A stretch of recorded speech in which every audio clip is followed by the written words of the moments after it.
नमस्कार, मी अमृता दीक्षित।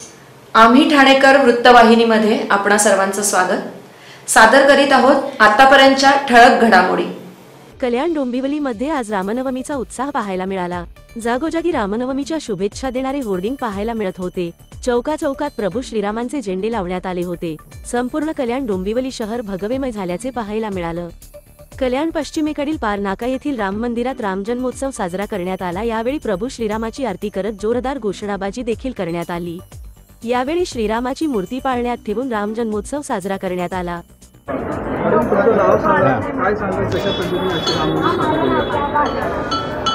नमस्कार, मी संदीप मोरेश्वर पळणीकर या देवस्थानचा विश्वस्त आहे। आपल्या इथे दरवर्षी पाडवा ते रामनवमीपर्यंत भव्य दिव्य असा उत्सव साजरा करण्यात येतो। पहिल्या दिवसापासून आपण दिवसभर भजनाचा कार्यक्रम ठेवलेले, विविध मंडळांनी भजने सादर केली। संध्याकाळी काही भक्ती संगीत कार्यक्रम होते। नंतर अलकाताई मुतालिक ज्या गणेश मंदिर संस्थानचे अध्यक्ष आहे डोंबिवली, यांचं रोज प्रवचनाचा कार्यक्रम होता रात्री 8 ते 10। आणि काल पण आमच्या इथे काल एक भजनी मंडळाचा कार्यक्रम छान झालेला आहे, मराठी वाद्यवृंद। आज आत्ता इकडे बर्वे ताई अनुष्का बर्वे यांनी छान असं रामजन्माचं कीर्तन केलं। दरवर्षीप्रमाणे इथे धूमधडाक्यात उत्सव साजरा होतोय।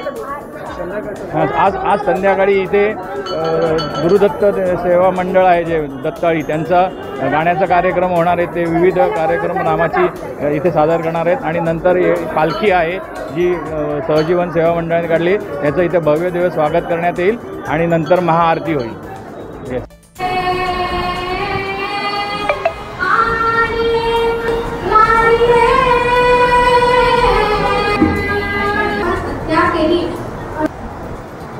प्रजेबद्दल अत्यंत कोमलता आणि शत्रूबद्दल राग, त्याच्या टीका करायची नाही आहे कुणाला।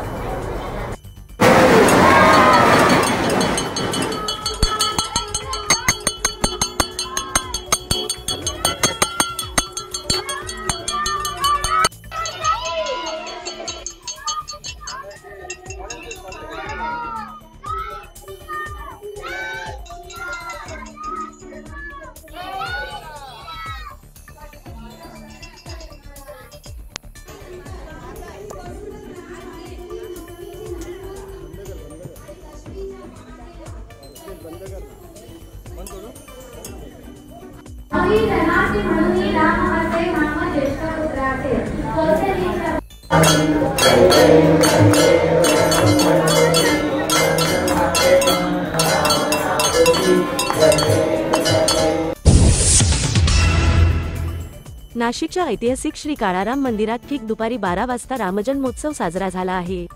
मोठ्या भक्तिमय वातावरणात हा रामजन्मोत्सव सोहळा संपन्न झाला आहे। जन्मोत्सव सोहळा झाल्या पुजारी आणि भाविकांकडून एकच फुलांचा वर्षाव करण्यात आला। भाविकांमध्ये एकच भक्तिमय वातावरण यावेळी देखील पाहायला मिळत आहे।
ठाणेकर मालमत्ता करदात्यांसाठी करातील व्याज माफी अभय योजना।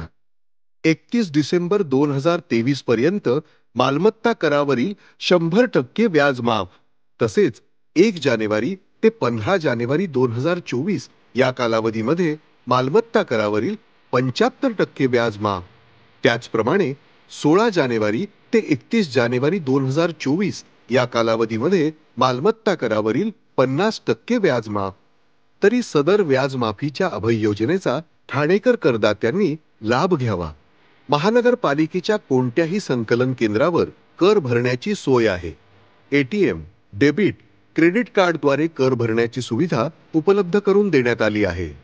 सोमवार ते शनिवार या दरम्यान सकाळी 10:30 ते सायंकाळी 5 वाजेपर्यंत संकलन केंद्राची वेळ असून करदात्यांच्या सोयीसाठी रविवारी संकलन केंद्र सकाळी 10:30 ते दुपारी 1:30 वाजेपर्यंत सुरू ठेवण्यात येत आहेत. यासोबतच ठाणे महानगरपालिकेच्या propertytax.thanecity.gov.in या संकेतस्थळावर ऑनलाईन पद्धतीने मालमत्ता कर भरण्याची सुविधा उपलब्ध करून देण्यात आली आहे. तसेच गुगल पे, फोन पे, पेटीएम आणि भीम ॲपद्वारे आपला कर सुलभतेने जमा करू शकता. ठाणे महापालिका क्षेत्रातील सर्व करदात्यांना विनंती आहे की आपण या व्याजमाफी अभय योजनेचा जरूर लाभ घ्या आणि आपला मालमत्ता कर लवकरात लवकर महापालिकेमध्ये जमा करून महापालिकेस सहकार्य करा. धन्यवाद. श्री रामनवमी उत्सवाच्या मुख्य दिवशी संस्थानचे अध्यक्ष तथा प्रधान जिल्हा न्यायाधीश सुधाकर यारगड्डा यांनी सपत्नीक, मुख्य कार्यकारी अधिकारी गोरक्ष गाडीलकर यांनी सपत्नीक व उपमुख्य कार्यकारी अधिकारी तुकाराम हुलवळे यांनी सपत्नीक द्वारकामाईतील बदलण्यात येणाऱ्या गव्हाच्या पोत्याची श्री साईबाबा समाधी मंदिरात विधिवत पूजन करून गव्हाचे पोते बदलण्यात आले. यावेळी मंदिर प्रमुख रमेश चौधरी, जनसंपर्क अधिकारी तुषार शेळके, संरक्षण अधिकारी रोहिदास माळी व मंदिर पुजारी उपस्थित होते. श्री साईबाबांनी सुरू केलेल्या श्रीराम नवमी उत्सव शिर्डीत मोठ्या उत्साहात साजरा केला जात आहे. आज उत्सवाचा मुख्य दिवस असून 3 दिवसीय उत्सवानिमित्त शिर्डीत मोठ्या संख्येने साईभक्तांची मांदियाळी बघायला मिळत आहे. आज श्री साईबाबा संस्थानच्या वतीने साई मंदिर शेजारील 16 गुंठे मंडपात श्रीराम प्रभू जन्मोत्सव साजरा करण्यात आला. साई संस्थान तदर्थ समितीचे अध्यक्ष सुधाकर यारगडा, मुख्य कार्यकारी अधिकारी गोरक्ष गाडीलकर, उपकार्यकारी अधिकारी तुकाराम हुलवळे यांच्या हस्ते श्रीराम जन्मोत्सव सोहळा साजरा करण्यात आला. चांदीचा पाळणा याप्रसंगी ठेवण्यात आला होता. मोठ्या भक्तिमय वातावरणात हजारो साईभक्तांच्या उपस्थित श्रीराम जन्मोत्सव सोहळा साजरा करण्यात आला. साईभक्त याप्रसंगी साईनामाचा गजर व प्रभू श्रीरामाच्या जयघोषात तल्लीन झाले असताना बघायला मिळाले. जय साईनाथ. 1911 सालापासून सुरू झालेला हा रामनवमी महोत्सव आज प्रभू रामचंद्राच्या जन्मोत्सवाच्या जन्माच्या कीर्तनाच्या सांगतेनं संपन्न झाला आहे. आज रामनवमी महोत्सव बाबांच्या समक्षामध्ये स्वतः विश्वांनी पहिलं कीर्तन करून बाबांच्या समक्ष प्रभू रामचंद्राचा जन्मोत्सव साजरा केला. आणि आज सुद्धा साईबाबा संस्थांच्या तर्फे गोरठा संस्थानचे विक्रम महाराज गोरठेकर हे स्वतः या ठिकाणी येऊन त्यांनी रामजन्माचे कीर्तन करून आज रामजन्म महोत्सव हा असा साजरा करण्यात आलेला आहे. हिंदू मुस्लिमांचं ऐक्य करणारा, मानवता धर्म शिकवणारा हा प्रभू रामचंद्राचा राम जन्म महोत्सव स्वतः बाबांनी सुरू केलेला आहे की जयामणी जैसा भाव तया तैसा अनुभव या उक्तीप्रमाणे बाबा आजही प्रभू रामचंद्राच्या स्वरूपामध्ये दर्शन देत आहेत. आणि बाबांनी सांगितले की जात धर्म कुणीही पाळायचं नाही, सर्वांचा परमेश्वर एकच आहे. म्हणून सबका मालिक एक हा महामंत्र बाबांनी दिला आणि तेच हिंदू यवना विपट आले तदैक्य करण्या भले मशीद अग्नीला स्वीकारिले लीला भक्ता असं दावावे. अवतीर्ण जानकी नाथ राजाधिराज रामचंद्र भगवान की जय. रघुपति राघव राजा रघुपति राघव राजा राम प्रतीत पावन सीताराम. म्हणा राघव राजा, आवाज येत नाही. रघुपति राघव राजा राम पतित पावन सीताराम. रघुपति राघव राजा राम पतित पावन सीताराम. रघुपति राघव राजा राम.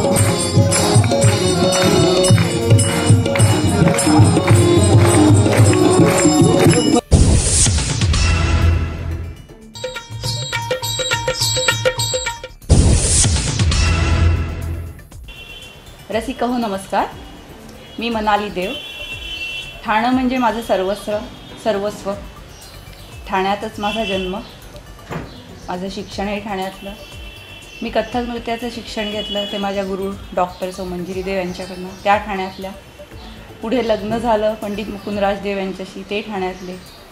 मी घडले ठाण्यात, वाढले ठाण्यात आणि अजूनही घडतेच आहे. अशा ठाण्याविषयी किती बोलू आणि किती नको असं खरं तर आहे. आज कथ्थकचे प्रोग्राम करण्यासाठी मी विदेशात जात असते, तरी गेले तरी आठवण असते ती ठाण्याची आणि कधी परत येते याची ओढ लागलेली असते. तर अशी मी ठाणेकर, आम्ही ठाणेकर.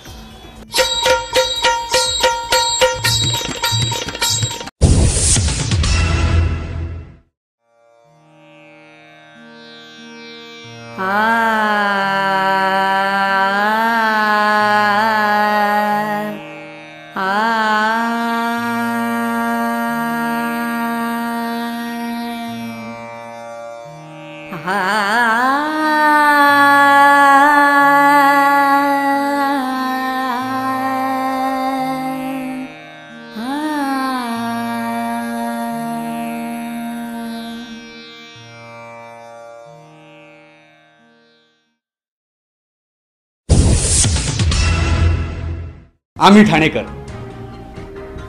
आम्ही ठाणेकर. आम्ही ठाणेकर. आम्ही ठाणेकर. होय, ठाण्यात आम्हाला अभिमान आहे आणि होय आम्ही ठाणेकर.